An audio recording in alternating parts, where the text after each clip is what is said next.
Coming up next on Win News, the clean-up continues after a petrol tanker fire. The invention still making big differences for the vision impaired, and the SAMARA's burnout record.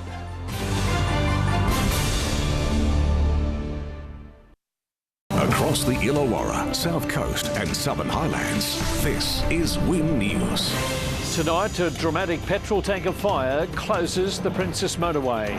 The incident causing traffic chaos through Wollongong streets. And from export to import, the Port Kembla grain terminal's changing role. Good evening, I'm Geoff Phillips. Also coming up tonight, Louis Braille's remarkable gift to the vision impaired. As we go to air tonight, the southbound lanes of the Princess Motorway at West Wollongong remain closed as emergency crews and road specialists clean up the wreckage of a burnt-out petrol tanker and begin repairs to the road surface. SAMARA GARDNER is at the scene. SAMARA, what's the situation now? Thanks, Geoff. This has been an incredible story.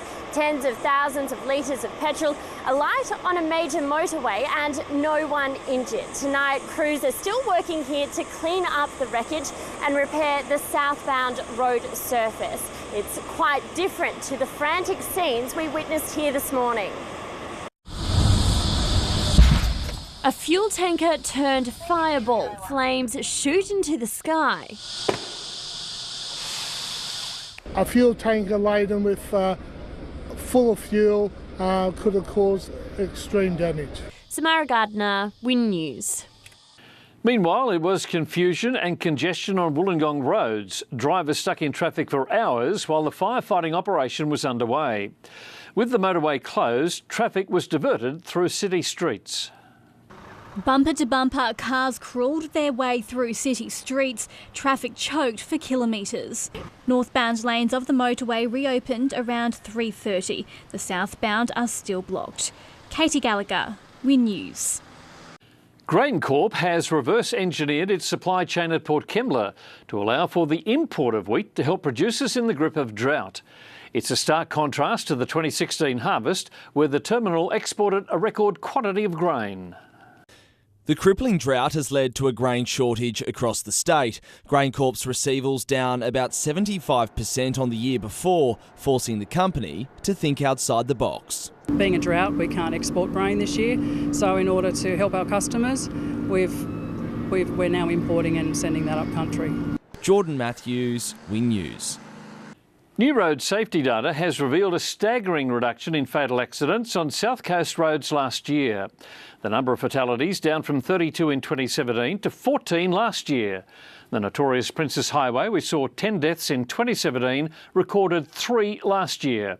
The state government says it's invested heavily in the road and in doing so has created a safer and better highway. Road upgrades, investments in our highways isn't just about ensuring that more people can come to our region. It's also about looking after the people that are here right now. Mr Ward says the focus now has to be securing an 80-20 funding split with the Commonwealth to fix the Princess Highway south of Nowra. An Appin man has been charged with alleged online child sexual exploitation. Reporter Jordan Matthews has the details. In October, detectives from the Child Abuse and Sex Crime Squad's Child Exploitation Internet Unit began engaging online with a man from Appin. Police arrested a 57-year-old man at an Appin home yesterday. A mobile phone, a computer tablet and multiple electronic storage devices were seized and will be forensically investigated. He was taken to Campbelltown Police Station and charged with using a carriage service to procure persons under 16 years old. The 57-year-old man was granted conditional bail in Parramatta Local Court today and will reappear on January 14. Jordan Matthews, Win News. The driver of a garbage truck which rolled on the Princess Highway at Yada Yada is counting his lucky stars after walking away unharmed. Emergency services were quick to respond to the incident just after 9 o'clock this morning, about 3 kilometres north of Lake Conjola Entrance Road. Nobody was injured and traffic was impacted for around half an hour as crews cleaned up the spilled garbage. Next on Win News, can the burnout world record be broken this SAMARA? And why today means so much to people with limited vision.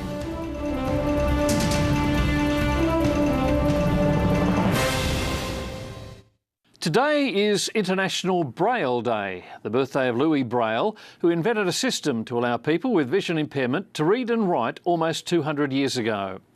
The simple concept of using 6 raised dots has provided visually impaired people with independence for almost 2 centuries.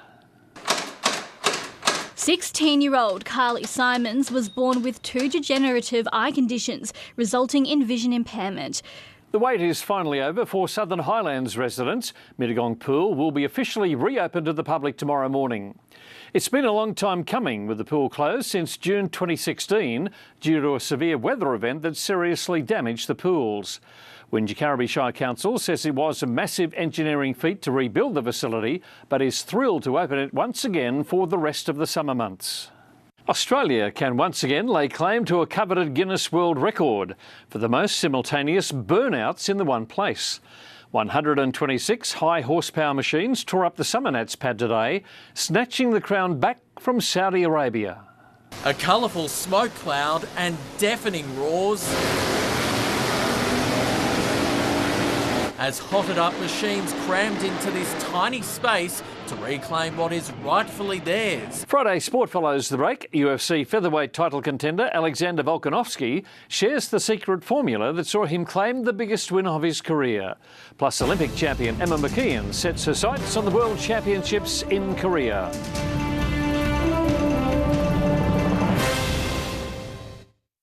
Alexander Volkanovski says he's ready for a title fight following his UFC demolition of Chad Mendes. The Windang-based bruiser is now the 4th-ranked featherweight fighter in the world and is using his long-overdue time in the spotlight to plan his title fight ambitions. 6 days post-fight and it's back into training.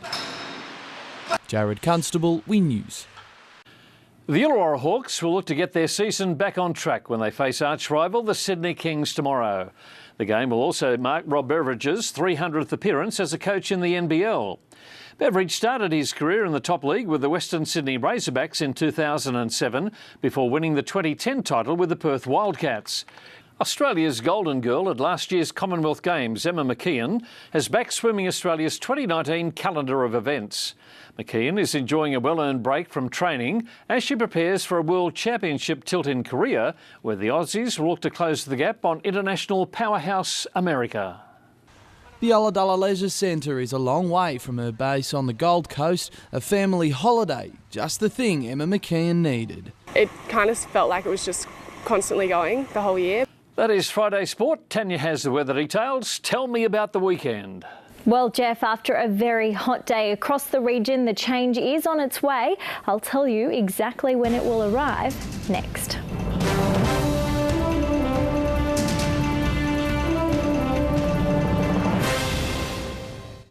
Hello again. It was hard to escape the heat in many locations today. Depot Beach was looking incredibly inviting when Mel took this stunning shot. If you're out and about over the weekend, take a weather snap and email it through to weather@wintv.com.au. We'd love to see it.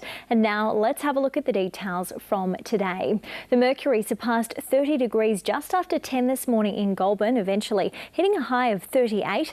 Nowra started the day on 100% humidity, but thankfully it did drop mid-morning. Top of 32 degrees there, 36 the high for Picton. Further south, winds gusted to 48 kilometres an hour at Maruya, which saw a top of 29 degrees and a very warm 37 for Bega today. On the satellite, a high pressure system over the Tasman Sea extends a ridge toward southeast Queensland, while a trough extends from southeastern to northwestern New South Wales and into central Australia. On the synoptic, a cold front is approaching the far southwest of the state and is expected to cross southern and western districts tonight and tomorrow, bringing relief to heatwave conditions across the southern districts before it weakens over northern parts on Sunday.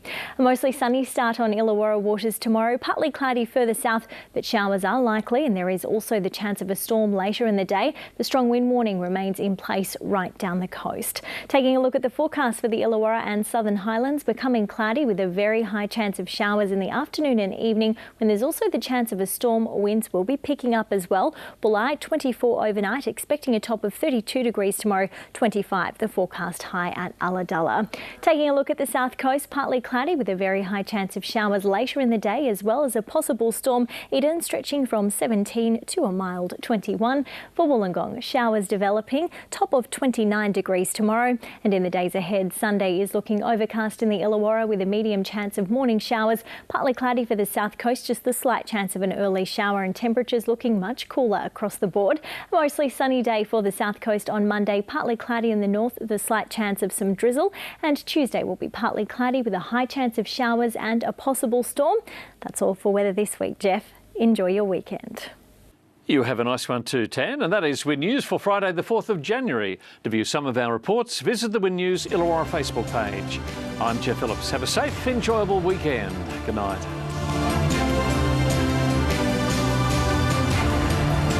This has been a Win News presentation. Win News, Regional Australia's #1 news source.